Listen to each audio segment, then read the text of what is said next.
Olá pessoal, tudo bem? Hoje eu gostaria de falar aqui para vocês sobre um assunto que me é muito importante e me dá muito prazer em estudar, que é sobre a música medieval e mais especificamente sobre a primeira compositora cujas obras chegaram até nós, tá? Eu estou falando de Cássia de Constantinopla. Mas, antes eu vou te pedir para que você deixe o seu like, se inscreva no canal e ative o sininho para que você possa ser notificado das novidades que a gente vai publicando aqui, tá? E o detalhe, compartilhe esse vídeo com quem você acredita ser um amante da música e se interessa por esse tipo de conteúdo. Bom, a Cássia de Constantinopla, ela era uma mulher que viveu no Império Bizantino, tá? Também ela é conhecida como, se você for fazer uma pesquisa no YouTube, Spotify, você vai encontrar como Cássia Bizantini, tá? Por causa do Império, e cuja capital é Constantinopla. Então eu também já vi, eu acho até mais interessante, Cássia de Constantinopla. Que nem, por exemplo, acontecia com os gregos, né? Eles colocavam o nome e a localidade da pessoa, em alguns casos. Então, Cássia de Constantinopla, Constantinopla, na realidade, agora é a capital da Turquia, Istambul.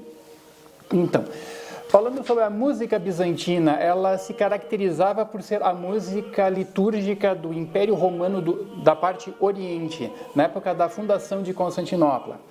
É um período que vai, então, do início do século IV até a conquista otomana no ano de 1453. Esse rito litúrgico romano, ele continuou sendo a liturgia dominante no Oriente Cristão por mais de um milênio. Ele sobreviveu graças a alguns antigos e complexos sistemas de notação musical, sendo comparáveis até aos repertórios da Igreja Romana e Milanesa, cujos cânticos datam do século IX ao século XV. Os antigos lecionários, que eram os livros que continham as leituras dos atos litúrgicos, eles possuíam os textos bíblicos com uma notação musical específica. O surgimento desse material, ele data em torno do século VIII. A escrita musical era formada por sinais e dígitos que se incorporavam um rico vocabulário de nuances rítmicas e também de dinâmicas. A maioria dos cânticos era escrito a partir de um dos 8 modos, ou 8 tons musicais. Com o termo em grego seria octoekos, que era um sistema de escrita musical dos cânticos litúrgicos cristãos na época do Império Bizantino. Bom, eu queria destacar aqui então 3 formas principais para a escrita silábica dos hinos bizantinos. O primeiro é o chamado kontakion, que era uma espécie de hino da Igreja Ortodoxa de rito bizantino, que se caracterizava por sendo um longo sermão métrico, contendo em torno de 20 a 30 estrofes. Tinha também o cânon, que era um poema em 9 seções sobre 9 cânticos bíblicos do serviço matinal bizantino do século VII. E tinha também os stikeron ou stikerarion, que eram hinos cantados nos trabalhos da manhã e da noite e em algumas outras ocasiões da Igreja Ortodoxa Bizantina. E era escrito a partir dos salmos. A liturgia do rito bizantino, ela correspondia à missa do Império Romano. Isso porque o Império Bizantino foi a continuação do Império Romano na parte oriental, na Antiguidade Tardia. A capital do Império Bizantino, no caso Constantinopla, ela emergia como sendo praticamente uma segunda Roma após as conquistas dos povos germânicos e se localizava onde hoje é Istambul, capital da Turquia. O Império Bizantino sobreviveu até a expansão dos turcos otomanos em 1453. Bom, gente, então, antes de nós falarmos sobre Cássia, vale mencionar o registro da primeira compositora e poetisa da história, uma mulher chamada Eneduana, que foi uma sacerdotisa do templo do deus Nanar, ou seja, para eles, o deus da lua, da cidade-estado suméria de Ur. Ela viveu entre os anos de 2285 e 2250 a.C. Eneduana era, na realidade, Eneduana, na realidade, não era um nome, mas um título, em que as 2 primeiras letras, M, significava o título de sacerdotisa e Reduana significa adorno do céu, tá? Uma referência à beleza da lua no céu noturno. Eneduana seria então a alta sacerdotisa da lua, Ela escrevia seus poemas utilizando o alfabeto cuneiforme sobre tábuas de argila. E ela, interessante, ela assinava esses poemas, ela colocava seu nome neles. Tá? É a única mulher entre os autores da literatura mesopotâmica da qual nós temos notícia. Algumas de suas obras chegaram até os dias atuais, como é o caso de Nimessara, que seria, no caso, a exaltação de Inanna. Esse poema ele foi traduzido e editado pela primeira vez no ano de 1968 e, em seguida, ele também teve uma tradução para o alemão. Tá? Em seguida, que eu digo, foi em 1997. Bom, então, diz que Cássia de Constantinopla foi a primeira compositora cujas obras preservadas chegaram até nós. Compositora, colocando aqui só para diferenciar, tá? Ela escreveu música, além de uma obra literária. Cássia nasceu em uma família aristocrática de Constantinopla no ano de 810 d.C. Durante a sua infância, ela teve uma educação bastante rígida e no ano de 843 ela fundou um convento e se tornou a primeira abadesa. Ela foi enviada ao exílio, tá, durante um período da vida dela por ter ajudado os monges a manter um culto às imagens, o que era proibido na época.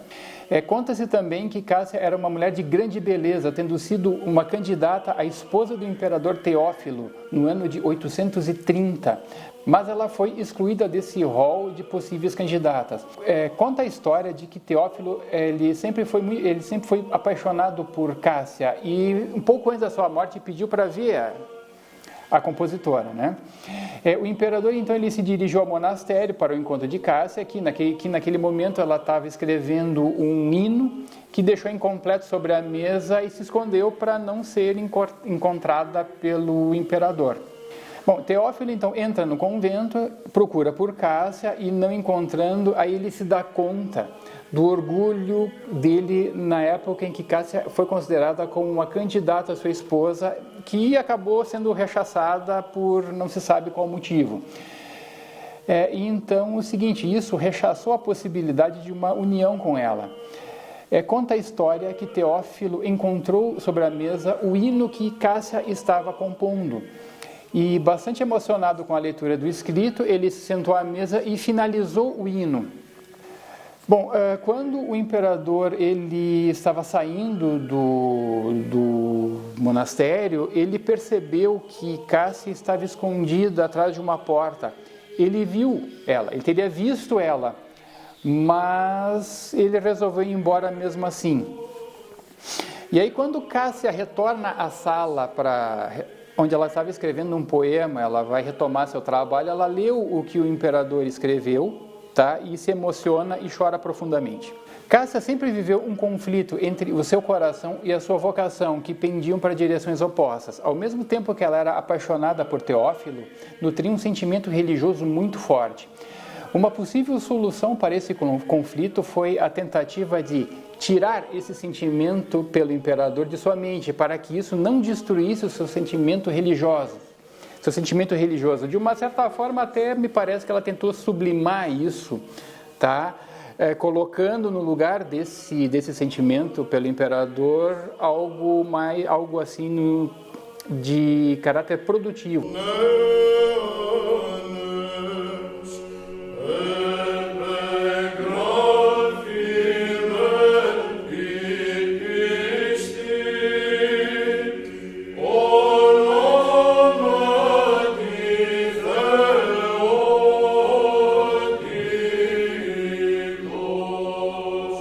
Do material que chegou aos dias atuais, a produção de Cássia conta com cerca de 50 hinos divididos em troparias, que eram hinos de orações, e cânones, que eram hinos cíclicos em que os temas eles apareciam em várias seções como uma forma de unificação das partes.